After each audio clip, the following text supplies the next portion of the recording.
ஆதியாகமத்தின்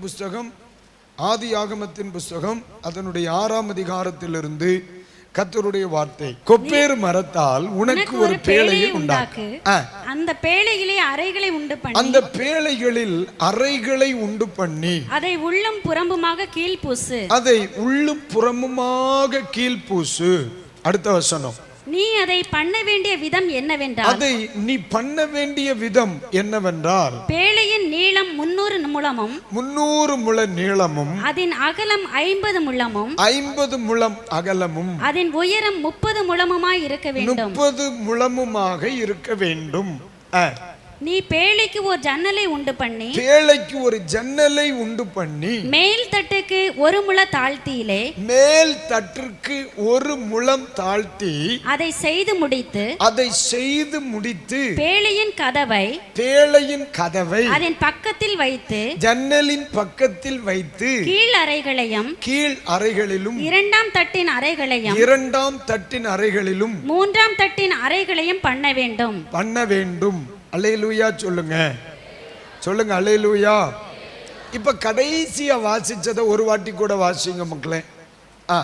நீ பேழைக்கு ஒரு ஜன்னலை உண்டு பண்ணி, மேல் தட்டுக்கு 1 முழ தாழ்த்தியிலே அதை செய்து முடித்து, பேழையின் கதவை அதன் பக்கத்தில் வைத்து, கீழ் அறைகளையும் 2ஆம் தட்டின் அறைகளையும் 3ஆம் தட்டின் அறைகளையும் பண்ண வேண்டும். கர்த்தர் நல்லவர். அப்போ இன்றைக்கு நம்முடைய செய்தியினுடைய தலைப்பு பேழை என்பதாகும். எழுதிக்கிடுங்க, நம்முடைய செய்தியினுடைய தலைப்பு என்ன? பேழை என்பதாகும். அப்ப கவனிங்க, தோத்திரம். ஆண்டவர் நோவாவை பார்த்து சொல்றார், நீ கொப்பேறு மரத்தினால் ஒரு பேழை என்ன செய், உண்டு பண்ணு. கொப்பேறு மரத்தினுடைய ஸ்பெஷாலிட்டி என்ன அப்படின்னு சொன்னா, இது நாட்டு மரம் அல்ல, இது ஒரு காட்டு மரம். இது ஊர்களில் வளர்க்க மாட்டாங்க. இது மலைகளிலும் காடுகளிலும் மனித நடமாட்டங்கள் இல்லாத இடத்துல தான் இது இருக்கும் அப்படின்னு நான் படிச்சிருக்கேன். இதை எதற்கு ஒப்பிடுவோம் அப்படின்னு சொன்னா, இது சபையிலே இருக்கிற விசுவாசிகளுக்கு ஒப்பிடுவோம். இந்த கொப்பேறு மரத்தில் இருக்கிறதான இந்த கேரக்டர்ஸ், இந்த தன்மைகள் நம்முடைய சபையில் இருக்கிற ஒவ்வொரு பிள்ளைகளுக்குள்ளையும் சிலருக்குள்ள முன்னாடி இருந்துச்சு, சிலருக்குள்ள இப்ப இருக்கு. சரியா? ஆமீன். அந்த மரத்தை கொண்டு வந்து பக்குவப்படுத்தி பேழையை செய்ய ஆண்டவர் திட்டமிட்டார். அதுபோல ஒரு காலத்தில் முள் மரங்களாக இருந்த காடுகளில் மக்கள் வாழாத இடத்துல ரொம்ப தூரமா கடின இருதயத்தோட உலகத்தோட வாழ்ந்த நம்மை ஆண்டவர் தேடி கண்டுபிடித்து, தோத்திரம், தன் கையிலே முள் குத்தினாலும் ஆணிகள் கடாவப்பட்டாலும் நம்ம மேல உள்ள அன்பினால அவரை நம்மை தேடி கண்டுபிடித்து அறுத்து அறுவடை செய்து நம்மளை கொண்டு வந்து பக்குவப்படுத்தி சபை என்று சொல்கிற மகிமையான பேழையை கட்ட உங்களையும் என்னையும் ஒரு கொப்பேறு மரங்களை போல அப்பா பயன்படுத்துறதை நினைச்சு நான் ஆண்டவருக்கு ரொம்ப நன்றி சொல்றேன். ஒரு அல்லேலூயா சொல்லுங்க அல்லேலூயா. ஒருத்தர் இப்படி எழுதி இருக்கிறார், இதை வேலை செய்கிறது ரொம்ப கஷ்டம். சில ஆசாரிகள் சொல்லுவாங்க, இந்த மரம் தாங்க, இந்த மரம் தாங்க. ஏன் அப்படி சொல்லுவோம் அப்படின்னா, சில மரங்கள் தோத்திர வேலை செய்கிறதுக்கு ரொம்ப ஹார்டா இருக்கும். உளியெல்லாம் என்ன செய்திரும், உடஞ்சிரும். சில மரங்களை அறுக்கும் பொழுது வாழெல்லாம் உடைஞ்சு போகும். அப்படிப்பட்ட ஒரு மரம் தான் தோத்திர இந்த கொப்பேறு மரம் அப்படின்னு ஒருத்தர் சொல்லி இருக்கார். பாருங்க, சில நேரம் சுவிசேஷ ஊழியங்கிறது சாதாரணமானது அல்ல. ஒரு மனிதனை ரட்சிப்புக்குள்ள நடத்துறதுங்கிறது சாதாரணமானது அல்ல. ஒவ்வொரு மனிதர்களும் உருவாக்கி கட்டி அவங்களை கூட்டிட்டு வந்து விசுவாசத்துக்குள்ள கொண்டு வந்து தேவ கிருபையில உருவாக்குறதுங்கிறது இந்த கொப்பேறு மரம் மாதிரி. அதனால சுவிசேஷ ஊழியங்களுக்காக, சுவிசேஷ ஊழியம் செய்கிறவர்களுக்காக, சபை ஊழியம் செய்கிறவங்களுக்காக ஆண்டவர் கிருபை ஞானத்தை கொடுக்கும்படி நல்ல ஜெபம் பண்ணணும். ஏன் தெரியுமா? நம்ம யாரை அறுவடை செய்ய போகிறோம்? வாழை மரங்களை அல்ல, கொப்பேறு மரங்களை. இப்போ பேழை என்ற வார்த்தை என்னது? இப்போ நம்ம ரெண்டாவது உங்க கண்ணுக்கு முன்னால எதை நிறுத்த போறேன்? தோத்திர பேழை. இப்ப அந்த பேழை எப்படி செய்திருக்காங்க? ஆண்டவர் எதையுமே திட்டமிடாமல் செய்கிறவர் அல்ல. நீங்க எப்பவுமே நீங்க புரிஞ்சுக்கணும், ஆண்டவர் எதையுமே மக்களை திட்டமிடாமல் செய்கிறவர் அல்ல. எத்தனை ஃப்ளோர் இருந்துச்சு? 3 நிலைகள் இருந்துச்சு. இந்த 3 நிலைகள் பாருங்க, ஆவிக்குரிய வாழ்க்கையின் 3 நிலை என்ன? 1 சீசத்துவ நிலை, 2 சிநேகிதத்துவ நிலை, 3 தோத்திர சாட்சி நிலை. அப்போ ஆவிக்குரிய ஜீவிதம் 3 நிலைகள். அத மாதிரி பேழையும் 3 நிலை. பேழை எதற்கு ஒப்பனை? சபைக்கு ஒப்பனை. பேழை எதற்கு ஒப்பனை? தோத்திரம். அப்ப இன்னைக்கு உங்களை எல்லாரையும் பார்த்து சொல்றேன், உங்களையும் என்னையும் ஆண்டவர் எங்கே வைத்திருக்கிறார்? பேழை என்று சொல்லப்படுகிற சபையிலே வைத்திருக்கிறார். கைகளை உயர்த்தி ஒரு அல்லேலூயா சொல்லுங்க. அல்லேலூயா. சரி, இந்த பேழையில என்னென்ன இருந்துச்சு அப்படின்னு நம்ம மறுபடியும் படிக்க போகிறோம். முதல் நிலையில என்ன இருந்துச்சு? அநேக அறைகள் இருந்தன. இரண்டாம் நிலையில என்ன இருந்துச்சு? அறைகள் இருந்துச்சு. மூன்றாம் நிலைகளில் என்ன இருந்துச்சு? அறைகள் இருந்துச்சு. பாருங்க, ஆலயத்திற்குள்ளே அநேக அறைகள் இருக்கிறது. இந்த அறைகள் எதற்கு அப்படின்னு சொன்னா, ஒவ்வொருவரை பல கோணங்களில் இதை சிந்திக்கலாம். ஒன்று, இந்த அறைகள் ஒவ்வொருவருடைய தனிப்பட்ட அனுபவங்களை காண்பிக்கிறது. இந்த அறைகள் எதற்கு? ஒவ்வொருவருக்கும் தனிப்பட்ட அனுபவங்களை காண்பிக்கிறது. நல்லா கவனிங்க, எல்லாருமே ஒரு சபையில தான் இருக்கிறாங்க. ஆனா சிலருக்கு ஜெபிக்கிறது தான் ரொம்ப பிடிக்கும், அவங்க ஜெபத்தை ரொம்ப முக்கியப்படுத்துவாங்க. ஆனா சிலரை நீங்க பார்த்தீங்க அப்படின்னு சொன்னா, தோத்திரம் ஆராதிக்கிறது ரொம்ப பிடிக்கும், அவங்க ஆராதனையை முக்கியப்படுத்துவாங்க.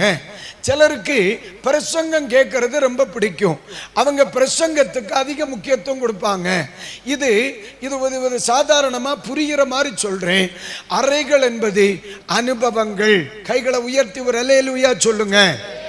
சத்தம் அல்லேலூயா. ஆமென். கீழ்த்தளத்திலே அனுபவங்கள் அறைகள் அதிகமாக இருந்துச்சு. ரெண்டாம் தளத்தில் அறைகள் இருந்துச்சு. மூன்றாம் தளத்தில் அறைகள் இருந்துச்சு. இது பாருங்களேன், இந்த நம்ம சபையில் நிறைய பேர் இருக்கிறாங்கப்பா. எல்லாருமே ஒரே கேட்டகரி ஆஃப் பீப்புள் கிடையாது. சிலருக்கு சிரிச்சா பிடிக்கும், ஆனால் சிலருக்கு என்ன செய்யாது? சிரிச்சா பிடிக்காது. சில ஆட்கள் சிரிச்சா பரவாயில்ல, நல்லா பேசுறார் அப்படின்னு சொல்லுவாங்க. முதல் நிலை என்ன? தோத்திரம் சீசத்துவ நிலையில நிறைய அனுபவம் உள்ளவங்க இருக்காங்க பிரதர். சீசர்களா இருக்கிறவங்க கூட ஜபிக்கிறவங்க இருக்காங்க, ஜபிக்காதவங்க இருக்காங்க, அதிகமாக ஆராதனைக்கு அதிக நேரம் கொடுக்கறவங்க இருக்காங்க. இதான் அறைகள். அவங்கள கேரக்டர் பலவிதமான சுபாவம் உள்ளவர்கள் சபையில் இருக்காங்க. பலவிதமான சுபாவம் உள்ளவர்கள். சில ஆட்களை பாருங்க, நம்ம முட்டி அவங்க முட்டியில பட்டுன்னு சொன்னா தோத்தர் அடிக்கடி நம்மளை தொட்டு பிரைஸ் எல்லாம் அப்படிலாம் சொல்லுவாங்க. ஆனா அதே சபைக்குள்ள உங்க முட்டை அவங்க மேல பட்டுன்னா அப்புறம் அவங்க உங்க கிட்ட இருக்க மாட்டாங்க, விலகி இருக்கிறவங்க இருக்காங்க இல்லையா? சபையில் இருக்காங்களா இல்லையா? தோத்துறோம். அவங்களும் ரட்சிக்கப்பட்டவங்க தான். அதனால தான் பைபிள் அழகா சொல்லுது, நீ அறைகளை ஏற்படுத்தணும். ஏன்னா இவனுக்கு பிடிக்கிறது இவனுக்கு பிடிக்காது, இவன் விரும்புறது இவனுக்கு விரும்பாது, இவன் சொல்றது இவனுக்கு பிடிக்காது. பலரும் பல கோணத்தில் இருப்பாங்க. பாருங்களேன், இந்த சபையில் சிலருக்கு சூடு ரொம்ப பிடிக்கும், ஆனால் சிலருக்கு சூடு பிடிக்காது. சிலர் என்னத்தை சூடா இருக்கு அப்படின்னு சூரியனை திட்டிக்கிட்டே இருக்கிறீங்க. ஆனால் சிலர் என்ன செய்றீங்க? பரவாயில்ல, நரகம் இதை விட மோசமா இருக்கும், நம்ம தயவு செய்து அங்க என்ன செய்தப்படாது, பெயரப்படாது. ஒவ்வொருவருடைய அனுபவங்கள். அதனால எப்பொழுதுமே நான் உங்களை பார்த்து சொல்றேன், சபையில் இருக்கிறவர்கள் தோத்திர குரங்குக்கு சுபாவம் வேற, கழுதைக்கு சுபாவம் வேற, காண்டாமிருகத்துக்கு சுபாவம் வேற, தோத்திரம் குதிரைக்கு சுபாவம் வேற, யானைக்கு சுபாவம் வேற, ஒட்டகத்துக்கு சுபாவம் வேற, ஒட்டக சிவிங்கிக்கு சுபாவம் வேற, நாய்க்கு சுபாவம் வேற. கழுதை எப்போ குதிரைக்கு முன்னால இருந்து என்ன செய்யணும்? போடணும், ஆகாரம் போடலாம். தோத்திரம் கழுதைக்கு முன்னால இருந்து பேசலாம், என்ன வேணாலும். ஆனா காச்சாரி பின்னால என்ன செய்யப்படாது? போப்படாது. ஏன்னா கழுதை என்ன செய்யும்? கடிக்காது, கால் எடுத்து உதச்சி போடும். அப்போ நோவாவுக்கு தெரியும், இதுக்கு முன்ன நின்று பேசணும், இதுக்கு பின்னால நின்று பேசணும். ஆமா, இதுக்கு சைடுல நின்று பேசணும். அதுதான் இதை இதுக்கு மேல உங்களுக்கு சொன்னா நமக்கு நேரம் ஆயிரும். அதனாலதான் அறைகள் என்பது பலதரப்பட்ட சுபாவம், அறைகள் என்பது பலதரப்பட்ட பின்னணியம், அறைகள் என்பது பலதரப்பட்ட அனுபவம், அறைகள் என்பது பலதரப்பட்டதான தோத்திர உணர்வுகள், பலதரப்பட்ட விருப்பங்கள், பலதரப்பட்ட ஆசைகள். ரெண்டு ஒண்ணுதானோ? அப்போ சாமி, அதனால அனுபவங்கள், சரியா? அதனால சபைக்குள்ள பலதரப்பட்ட அறைகள் இருக்க வேணும். கைகளை உயர்த்தி ஒரு அல்லேலூயா சொல்லுங்க, சொல்லுங்க அல்லேலூயா. இப்ப சிலர் சொல்றாங்க அவங்களை எதுக்கு எடுத்தாலும் திட்டுறார். அவரை திட்டுறதே இல்லை பாருங்க. நான் செய்த தப்பை விட சின்ன தப்பு தான் அவன் செய்தான். அவன் தோத்துறான். ஆனா அவன் அடின்னு அடிச்சார், அவனை திட்டினார் அப்படின்னு சொன்னா நீங்க நல்லா கவனிங்க. இவர்களை திட்டுனா நிப்பாங்க, இவர்களை திட்டலைன்னா நிக்க மாட்டாங்க. நான் சொல்ல புரியுதா இல்லையா? இவங்க சிலரை திட்டுனா பரவாயில்ல, எனக்கு திட்டு கிடைச்சி ஆண்டவர் என்ன நேசிக்கிறார் அப்படின்னு சிலர் சபைக்குள்ள இருப்பாங்க. சிலரை திட்டுனா என்ன திட்டி விட்டார், நான் போறேன் அப்படின்னு போயிருவாங்க. அதனாலதான் அறைகள் வச்சுதான் பாதுகாக்கணும். நம்ம சபையில எல்லாரும் கர்த்தருக்கு ஸ்தோத்திரம் ஸ்தோத்திரம் ஸ்தோத்திரம் இருந்தாலும் இயேசு கிறிஸ்துவோடு கூட தோத்திரம் எத்தனை பேர் இருந்தாங்க? 12 பேர் இருந்தாங்க. ஆனா தோத்திரம் 12 பேருக்கும் தோத்திரம் பல அறைகள் தேவைப்பட்டது, பல அறைகள் தேவைப்பட்டது. கைகளை உயர்த்தி ஒரு அல்லேலூயா சொல்லுங்க, அல்லேலூயா. ஒரு முறை கூட சொல்லுங்க அல்லேலூயா, சரியா? அதனால எப்பவுமே மக்களை சபையை குறித்து அவங்க நம்மள மாதிரி இல்லைன்னு நீங்க ஃபீல் பண்ணக்கூடாது. நான் ஜோம் பண்றேன், அவங்க ஜோம் பண்ணவே இல்லை, அவங்க ரொம்ப இன்ட்ரெஸ்டா இருக்கிறாங்க, என்னால இன்ட்ரெஸ்டா இருக்க முடியல, நான் ரொம்ப இன்ட்ரெஸ்டா இருக்கேன், அவங்க இன்ட்ரெஸ்டா இருக்கல அப்படின்னு நீங்க சொல்லக்கூடாது. ஒவ்வொருவரும் அவங்க நேச்சர்ல தான் இருப்பாங்க. சுண்டு வரல எப்பவுமே இப்படித்தான் இருக்கும். ஆனா அதுக்குன்னு தோத்திர நம்ம விரல் இல்லைன்னு சொல்ல முடியுமா? பெருவிரல் இப்படித்தான் இருக்கும், அது நம்ம விரல் இல்லைன்னு சொல்ல முடியுமா? ஆள்காட்டி விரல் இதுதானே, இது இப்படித்தான் இருக்கும், என்ன மாதிரி இல்லையேன்னு சொல்ல முடியாது. எல்லாம் சேர்ந்ததுக்கு பேர் தான் கை, எல்லாரும் சேர்ந்ததுக்கு பேர் தான் சபை. எல்லா அறைகளையும் உட்படுத்தினது தான் ஊழியம். அதனால ஒவ்வொரு அறைக்குள்ள போகும் பொழுது கவனமா செயல்படணும். அல்லேலூயா. சில அறைகளுக்குள்ள தீனி போடும்போ கையை உள்ள விட்டு போடலாம், சில அறைகளுக்குள்ள எட்டி பார்த்திடப்படாது. அப்புறம் பீர்பால் கதையில தோத்திரம் மந்திரிக்க தாடி குதிரைக்க வாயில இருந்தது போல ஆயிப்போம். நோவா ஒரு முயலுக்கு உணவு கொண்டு வரும் பொழுது ஒரு கைப்பிடி கொண்டு வருவார். ஆனா யானைக்கு கொண்டு போகும் பொழுது தோத்திரம் தலை நிறைய கொண்டு போவார். அப்ப என்ன செய்துச்சு? தோத்திரம் முயல் சொல்லிச்சான், என்ன இருந்தாலும் இந்த மனுஷன் நம்ம நல்ல பாஸ்டரே கிடையாது, உடனே இவரை டிரான்ஸ்ஃபர் பண்ணணும். நானும் என்னைக்கு யானை ஏறிச்சோ அன்னைக்கு தான் நானும் ஏறினேன். எந்த காட்டில் இருந்து இந்த யானை வந்துச்சோ அதே ஏரியாவில் இருந்தான் நானும் வந்தேன். படுபாவி, அவனுக்கு எனக்கு மட்டும் ஒரு கையில் பிடிச்சு கொண்டு வரான் கீரையை, ஆனால் அவருக்கு மட்டும் சொமட்ட அளவுக்கு கொண்டு வரான். அப்போ இவன் பச்சை பாதம் பார்க்குறான் இல்லை அப்படின்னு ஒரு நாள் தோத்திரம் எலிகிட்ட போய் தோத்திரம் முயல் வருத்தப்பட்டுச்சான். அப்ப உடனே தோத்திரம் இந்த முயல எலி கூட்டிட்டு டூருக்கு போய் ஒரு நாள் தோத்திரம் மேலே காட்டுச்சான். ஒரு ஏரியாவில் கொண்டு போய் மேலே காட்டினோடனே மேலே தெரியாது என்னன்னு கேட்டுச்சான். உடனே அது சொல்லி ஒரு பெரும் கரும் பாறைன்னு சொல்லிச்சான். அப்பந்தான் எலி சொல்லி கொடுத்ததான் அது கரும் பாறை கிடையாது, அதுதான் யானைக்கு வயிறுடா. அதனால அவனுக்கு வயிறு பெருசு, அவனுக்கு நிறைய கொடுத்தாத்தே ஆகும். உனக்கு இப்படி போல இருக்கு, உனக்கு இவ்வளவு போதும். அதனால சிலருக்கு அதிகமா கொடுப்பாங்க, சிலருக்கு கொஞ்சமா கொடுப்பாங்க, சிலர்கிட்ட அதிக நேரம் பேசுவாங்க, சிலர்கிட்ட 2 வார்த்தை பேசுவாங்க, சிலர்கிட்ட திட்டு கொடுப்பாங்க, சிலரை திட்ட மாட்டாங்க. அதுக்கு பல காரணங்கள் இருக்கு. யானை துள்ளிச்சு யானைகிட்ட சந்தோஷமாவும் பேசப்படாது, கோபமாயும் பேசப்படாது. ஒரு அல்லேலூயா சொல்லுங்க. பைபிள்ல ஒரு வசனம் இருக்கு, ஒருவன் சந்தோஷமா இருந்தால் சங்கீதம் பாடும்போது நமக்கு என்ன வரும்? டான்ஸ் ஆடணும் போல ஒரு ஃபீலிங் வருமா வரலையா? இந்த யானைகிட்ட போய் ஒரு ஜோக் அடிச்சா அது பயங்கரமா சிரிக்கும், அதுக்கு சாடணும் போல தோணும். அது சாடுனா எல்லாருக்கும் நிலைமை என்ன? அப்ப சில யானைகிட்ட போய் ரொம்ப காமெடி பண்ணப்படாது, பேழைக்கு சேதம் வரும். அதே நேரத்தில் இந்த யானை கோபப்படுகிற மாதிரியும் பேசப்படாது. அது கோபத்தில் இப்படி திரும்பி சின்ன வை, ஆமே தோத்திரம், பேழைக்க செவிர காணாது. அதனால யானைகிட்ட ஞானமா தான் ஹேண்டில் பண்ணணும்.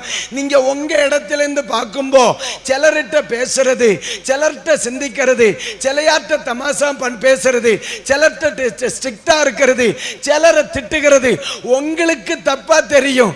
ஆனா நோவாட்ட கேளு, அவர் சொல்லுவார் இது யானை, இது குதிரை, இது ஒட்டகம், இது எலி, இதுதான் நண்டு அப்படி சொல்லுவார். அல்லேலூயா சொல்லுங்க. அமை தோத்திரம். யானைக்கு பயங்கர பெருந்தன்மை. என்ன மக்கா? யானைக்கு பெருந்தன்மை. ஒரு நாள் நோவாவை கூட்டு சொல்லிச்சான், நீர் ஒரே சபையில் இருந்துட்டு அவன்கிட்ட தசம பாகம் வாங்குதீர் இல்லையா, அவனும் கொண்டு சங்க காணிக்க தாரான் இல்லையா, அவனும் கொண்டு உமக்கு தாரானே, கட்டட நிதி எல்லாம் தாரானே, தோத்தர் எனக்கு கொஞ்சம் நிறையவும் அவனுக்கு கொஞ்சமும் கொடுக்கிறது எப்படி? நீர் நாளையில இருந்து எனக்கு தாரது போல ஆகாரம் கொடுக்கணும்னு சொன்னா தோத்திரம். உடனே நோவா கொண்டு போனார், யானைக்கு கொடுக்கிறது போல கொண்டு போய் தோத்திரம் முயலை கூப்பிட்டு தோத்திரம் வாலையை கொண்டு போட்ட உடனே முயலை காணல. இவர் தேடுகார், இந்த பையன் இதுல இருந்தானேன்னு. கடைசியில் போட்ட ஓலைக்கு அடியில் பார்த்து சிக்கிட்டு அப்பந்தான் யானைக்கு மனசிலாச்சு, எனக்கு மட்டையும் ஓலையும் அவனுக்கு கீரையும் தான் சரியாகும். இல்லைன்னு சொன்னா அவன் கீரை இருக்கும், தின்னதுக்கு அவன் இருக்க மாட்டான். ஆமீன் தோத்திரம். யானை எங்க போகுது? எந்த மலைக்கு போகுது? அரராத்து மலைக்கு போகுது. குரங்கோ அரராத்து மலைக்கு போகுது. எலியோ அரராத்து மலைக்கு போகுது. எல்லாம் சொர்க்கத்துக்கு போறது தான். ஆனா சுபாவம் வேறையாக்கும். ஆமீன் தோத்திரம். போறது ஒரே இடம் இருந்தாலும் வந்தது பல இடத்திலே இருந்தாக்கும். சரி, இப்படி ஒரு பேழை எதுக்கு பாஸ்டர் அப்படின்னு கேட்கலாம். அதுதான் இன்னைக்கு கன்க்ளூஷனுக்கு வரேன். இந்த பேழை எதுக்கு? இப்படி ஒரு பேழை எதற்காக அல்லது யாருக்காக? அதான் செய்தி. நீ கொப்பேர் மரத்தால் உனக்கு ஒரு பேழையை சொல்லுங்க, உனக்கு ஒரு பேழையை. அப்போ பேழை என்றால் என்ன? சபை. மக்களை, பேழை என்று சொன்னால் என்ன? சபை. சரியா? இந்த பேழை யாருக்காக உருவாக்கப்படுகிறது? யாருக்காக உருவாக்கப்படுகிறது அப்படின்னு சொன்னா உனக்காக. நீங்க என்ன சொல்லணும்? எனக்காக. இந்த கூட்டமாவு தேசத்துல ஆண்டவர் இந்த சபையை வைத்திருக்கிறது யாருக்காக? எனக்காக.